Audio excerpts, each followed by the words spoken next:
I always thought summers felt the same: lazy afternoons, the hum of cicadas, and the comfort of knowing nothing in my small world ever truly shifted. But this year was different.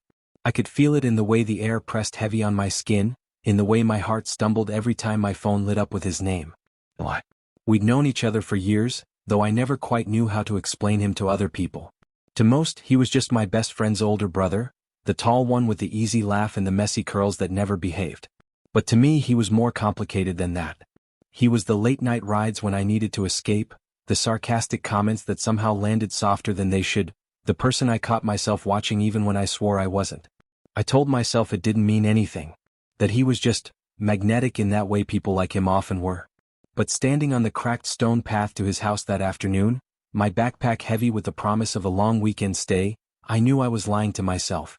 Eli had texted me 2 days ago, "You're still coming for the trip, right? Nate said you were on the fence." Nate, his younger brother, my actual best friend, had been the reason I'd started coming over in the first place. But over time, it was Eli who made me stay longer, who made me linger at the edge of conversations that weren't really meant for me. "Yeah," I'd replied. "Wouldn't miss it." I wasn't sure if he knew how quickly I typed that reply, how stupidly my stomach flipped at the thought of him noticing my hesitation. Now, standing at the front door, I tried to steady myself. The house smelled faintly of cedar and something sweet, like cookies someone had just pulled from the oven. My pulse quickened when the door opened, but it wasn't Nate who stood there. It was Eli. He leaned casually against the frame, that half smile playing on his lips like he knew something I didn't. "Hey, Nate's not back yet," he said, his voice warm, almost teasing. Then, before I could even answer, he stepped aside and gestured me in. I crossed the threshold, the weight of my backpack pulling at my shoulders, but the heavier weight was something else, something pressing in my chest. When I turned, the soft click of the door closing behind me felt final. Too final. And suddenly the quiet between us wasn't just quiet anymore. The thing about growing up in the same neighborhood as Nate was that I practically lived at his house. Sleepovers, birthday parties, late-night gaming sessions that dissolved into laughter and arguments over whose turn it was. His family had seen me through every awkward phase of my life. And by extension so had Eli. Back then Eli was just the older brother who'd roll his eyes at us and disappear with his guitar, or sometimes join in just to prove he was better at everything. I used to think he found us annoying, but somewhere along the years the dynamic shifted. He started letting me hang around when Nate was busy, teaching me chords on his guitar, or dragging me along when he went out for food. It was subtle, gradual, like a song fading into another without you realizing it had changed. Now, standing in their living room with my backpack at my feet, it felt strange not having Nate here to buffer the space between me and Eli. "You grew taller," Eli said, squinting at me like he was measuring. I snorted. "Pretty sure I stopped at 5'10" last year. Don't try to steal credit for it." 5'10"? He repeated with mock disbelief. "Please. That's generous. You're at least half an inch shorter than me." "Half an inch?" I shot back. "Wow. Really scraping for superiority, aren't you?" He grinned, and it hit me how easy it was falling back into this rhythm of banter. It was always like this with him, sharp words that somehow softened into something warmer. We sat around waiting for Nate, who had apparently gone out to pick up supplies for the weekend trip. The plan was simple. The three of us were heading up to the lake cabin their family owned. It wasn't far, but it was isolated enough that it always felt like stepping into another world. As Eli poured us glasses of lemonade, I caught myself staring at the curve of his wrist, the way his shirt sleeves were pushed up, veins faintly visible under sun-browned skin. I forced my gaze back to the condensation dripping down my glass, pretending to focus on that instead. "So," he said casually, leaning back against the counter, "you nervous about the trip?" "Why would I be nervous?" "You hate the woods." His smirk widened. "Last time you screamed at a squirrel." I groaned. "It startled me, okay? It ran right across my shoe." "Don't act like that wasn't an ambush." "Sure," he teased. "Deadly squirrel. I'll protect you this time." Something about the way he said it made my chest feel uncomfortably tight, and I had to laugh it off before my face betrayed me. When Nate finally returned, juggling bags of snacks and his usual whirlwind of chaotic energy, the moment broke, but not entirely. That invisible thread between Eli and me lingered, taut and undeniable. The three of us packed up the car together, and it wasn't until we reached the cabin, with its weathered wooden porch and the lake shimmering just beyond the trees, that the small complication appeared. As we unloaded, Nate frowned at the gear. "Aye, guys? We're missing one sleeping bag." I froze. "You're kidding." "Nope," he said, digging through the pile again. I swear I packed 3, but he pulled out 2. Yeah, just 2. Eli glanced between us, then raised an eyebrow at me. Guess one of us is sharing. My throat went dry. It was a stupid, minor inconvenience, the kind that could be solved with humor or improvisation. But in that moment, all I could think about was the possibility of lying next to Eli in the dark, close enough to feel the warmth of his body through the fabric. I mumbled something about figuring it out later, but the thought lodged itself firmly in my chest, humming like a secret I wasn't ready to admit. And when Eli caught my eye, just briefly, just long enough to make me wonder if he was thinking the same thing, I had to look away. The first night at the cabin was supposed to be easy. A campfire, a few burned marshmallows, Nate's endless chatter filling the silence. But somewhere between unpacking and fumbling with firewood, the weather turned. It started as a low grumble of thunder over the lake, barely noticeable against the crackle of flames. Then the rain came, sharp, sudden, and heavy, pelting the roof like handfuls of stones. Within minutes, the fire hissed out, leaving us scrambling for cover. Nate muttered something about having promised a friend he'd call tonight, then disappeared into the only room with a working signal, door clicking shut behind him. Which left me and Eli, standing in the dim glow of the cabin's lantern light, damp hair sticking to our foreheads. Well, Eli said, shaking droplets from his curls. Guess it's just us. My pulse skipped. Just us. We ended up in the small living room, huddled near the fireplace, which Eli managed to coax back to life. The warmth crept slowly into the space, making the shadows dance across the wood-paneled walls. He tossed me a blanket from the couch. Thanks, I said, tugging it around my shoulders. The fabric smelled faintly of cedar smoke and something else, something that made my stomach twist because it reminded me of him. For a while, the rain filled the silence. I kept my eyes on the fire, pretending not to notice when Eli stretched out beside me, legs long and sprawled, his knee brushing mine.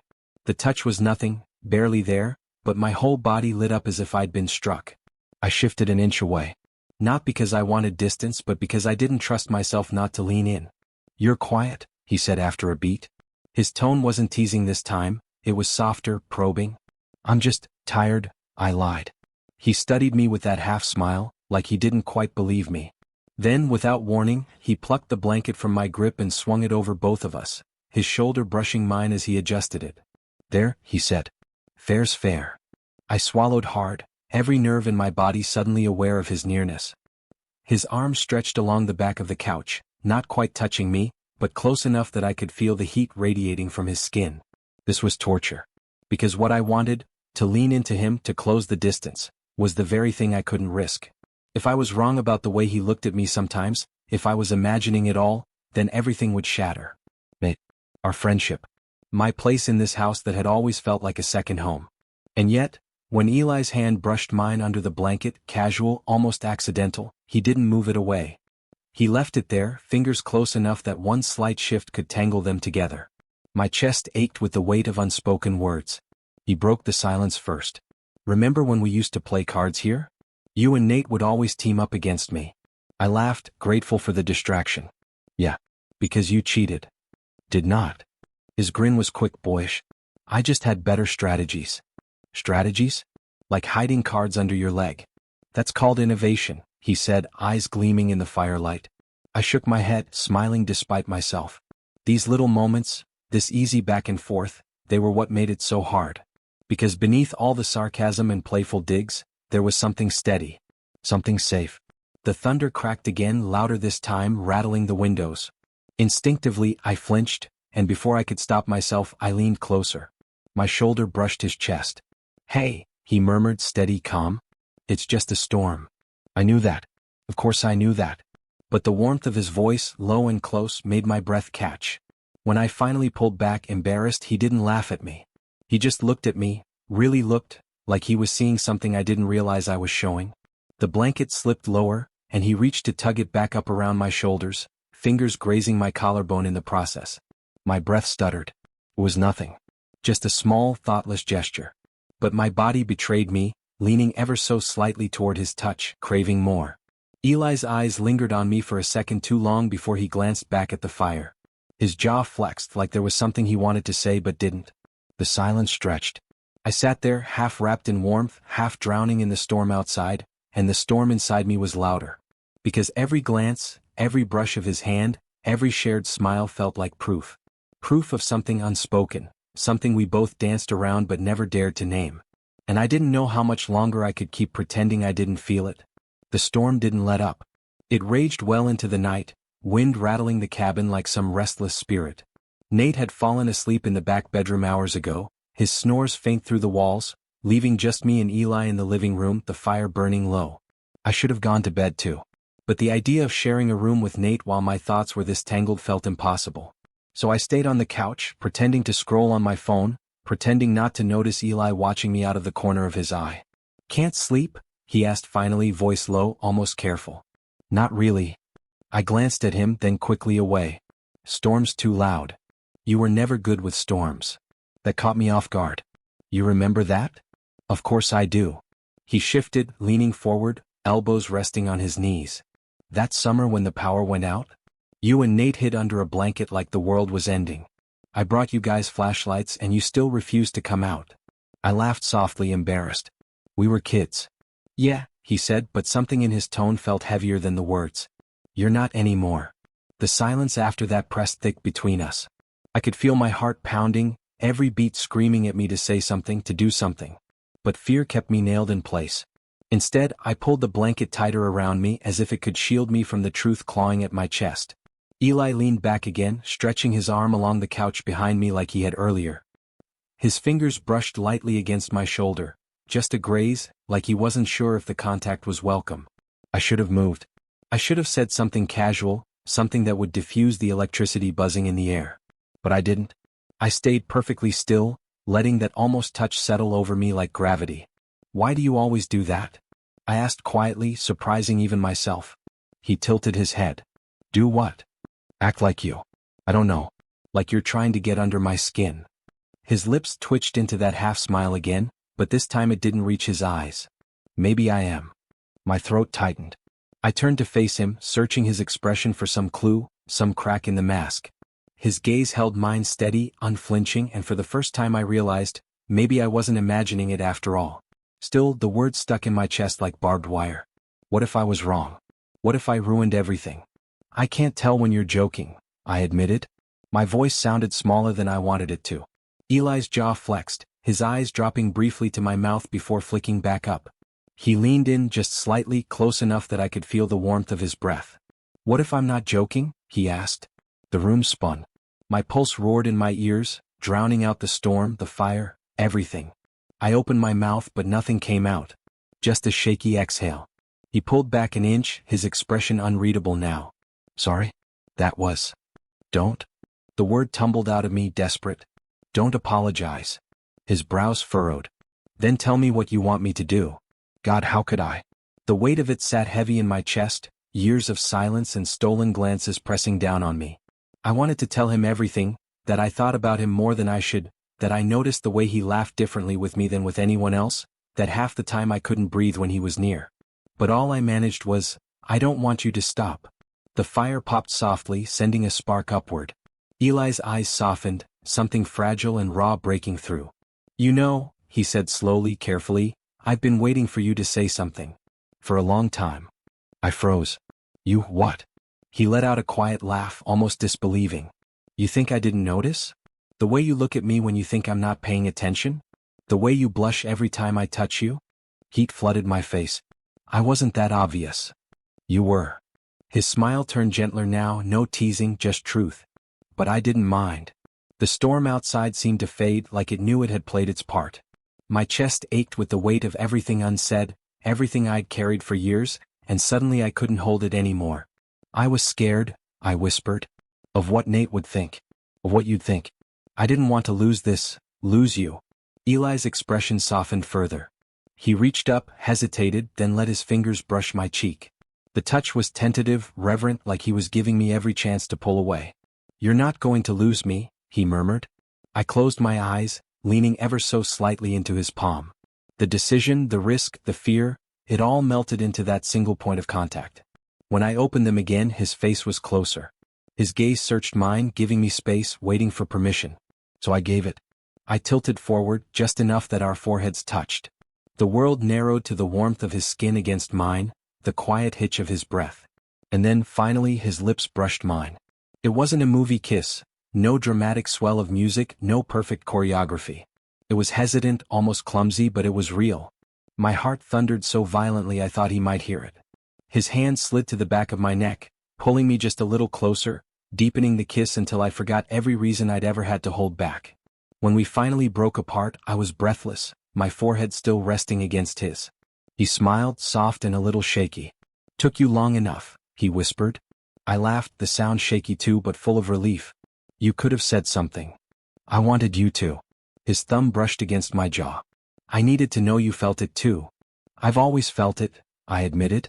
The truth tasted terrifying and liberating all at once. "I just didn't think you." "I do." His voice was steady now, no hesitation. "I always have." The storm outside finally began to ease, the thunder rolling away into the distance. Inside, though, it felt like the beginning of something entirely new. We sat there in the flickering glow of the fire, blanket tangled around us, his hand still cradling mine like he wasn't ready to let go. And for the first time in years, I let myself believe that maybe, just maybe, I didn't have to keep pretending anymore. For a long moment, neither of us spoke. The fire had burned low, casting the cabin in a soft, golden glow. I could still feel the ghost of his lips against mine, lingering like an afterimage, as if my body wasn't willing to let go of the sensation just yet. Eli leaned back slightly, though his hand stayed in mine, fingers absently tracing circles across my knuckles. That simple motion, something so small, made me feel unmoored. Like the world outside the cabin. The storm, Nate, every fear I'd carried, had gone silent. "So," I managed finally, my voice quiet but tinged with disbelief.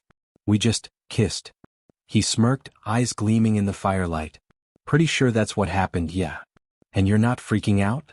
Should I be?" His smirk softened into something gentler. "Because all I feel right now is relieved." The word hit me hard. Relieved. Like he'd been carrying this weight too. I laughed shakily, pressing my free hand to my face. "God, I thought I was imagining everything. The way you'd look at me sometimes, the little comments, half the time I convinced myself I was reading too much into it." "You weren't." His tone was steady, reassuring. "If anything, I thought you were the one ignoring it." Heat flushed my face again. "I wasn't ignoring it, I was surviving it. You have no idea how hard it is to sit next to you and pretend I'm not."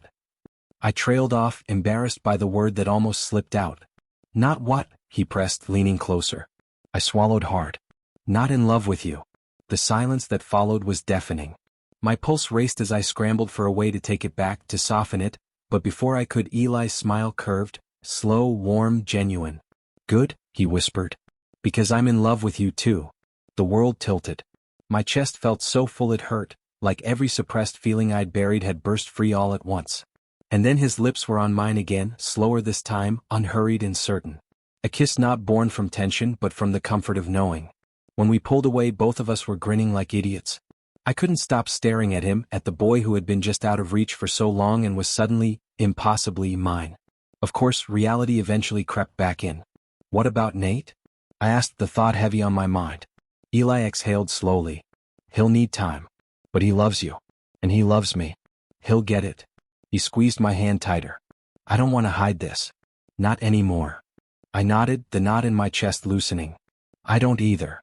The seriousness faded, replaced by that familiar spark between us. Eli tilted his head, eyes mischievous. "You know, I was right earlier." "About what?" "You're definitely shorter than me." I shoved him lightly with my shoulder, laughing. "You're insufferable." "Yeah, but you like me." "Unfortunately," I teased. He laughed, the sound warm and unguarded, before pulling me against him under the blanket. His arm wrapped around me this time, no hesitation, no half measures. I rested my head on his chest, listening to the steady rhythm of his heartbeat, marveling at how natural it felt to be here, to belong like this. We talked in low voices, the kind reserved for late nights when the world feels distant.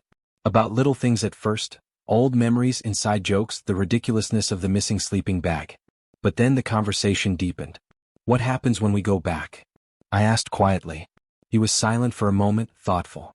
"Then, we take it slow. We figure it out together. Maybe it won't always be easy, but..." He tipped my chin up so I had to look at him. "You're worth it. Whatever it takes." The weight of those words settled deep inside me, grounding me, anchoring me. "Yeah," I whispered. "You're worth it too."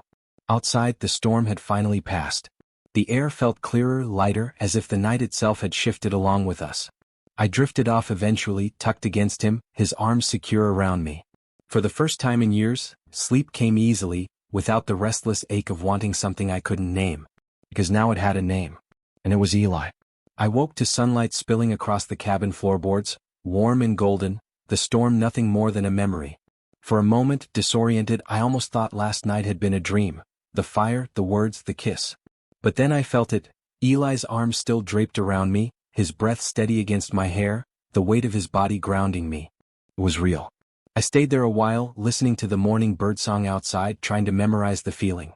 For so long, I had lived in the tension of wanting without having, of almost but not quite. And now I was here. When Eli stirred awake, blinking against the light, he smiled at me like it was the most natural thing in the world. No hesitation, no second guessing. Just him, messy curls falling into his eyes, looking at me like I belonged here. "Morning," he said, voice rough with sleep. "Morning," I echoed, my own smile tugging at my lips. We sat up reluctantly, untangling ourselves just before Nate emerged from the back room, rubbing his eyes and grumbling about the storm having ruined his beauty sleep. I nearly jumped, panic flashing through me at the thought of him noticing anything different. But Eli was calm, steady. His hand brushed mine briefly as we passed each other in the kitchen.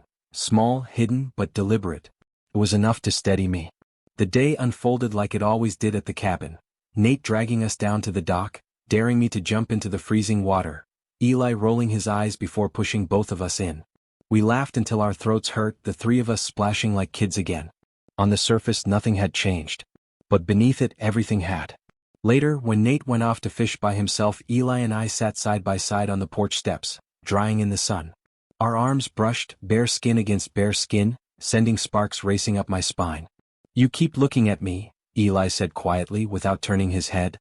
"You keep noticing," I shot back, trying for playful but failing to hide the softness in my voice.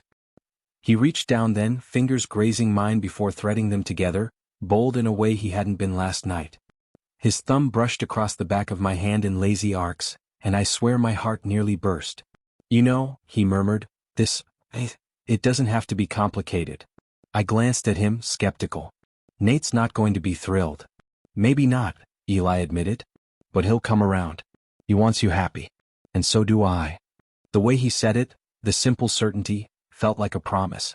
I squeezed his hand, grounding myself in the reality of it. "Then we figure it out. Together." "Together," he repeated, smiling faintly. The lake shimmered in front of us, sunlight rippling across the surface. For the first time, the view didn't just feel like a backdrop to summer, it felt like a mirror of what was inside me. Wide open, endless. I thought about the storm last night, how it had trapped us in close quarters, forcing the truth out of hiding. And now, with the air clear and the world calm again, it struck me, maybe that was the point. Storms don't last forever. They just make the quiet after feel sharper, truer. Eli gave my hand a gentle tug, pulling me closer until my shoulder leaned against his. "Hey," he said softly. "Yeah." His smile curved, mischievous but warm. "Still think you're taller than me?" I laughed, shaking my head. "This again?" "Admit it," he teased. "Half an inch." "Fine," I sighed dramatically. "Half an inch. But that's all you're getting." "Good enough," he said, squeezing my hand again. It was such a small thing, an inside joke, a shared smile, the warmth of his palm against mine. But it was enough. Enough to tell me this wasn't just some fleeting summer secret, not something that would vanish once the cabin trip was over. It was the start of something real. And as we sat there on the porch steps, hands entwined, laughter echoing faintly across the lake, I knew this was only the beginning of our story.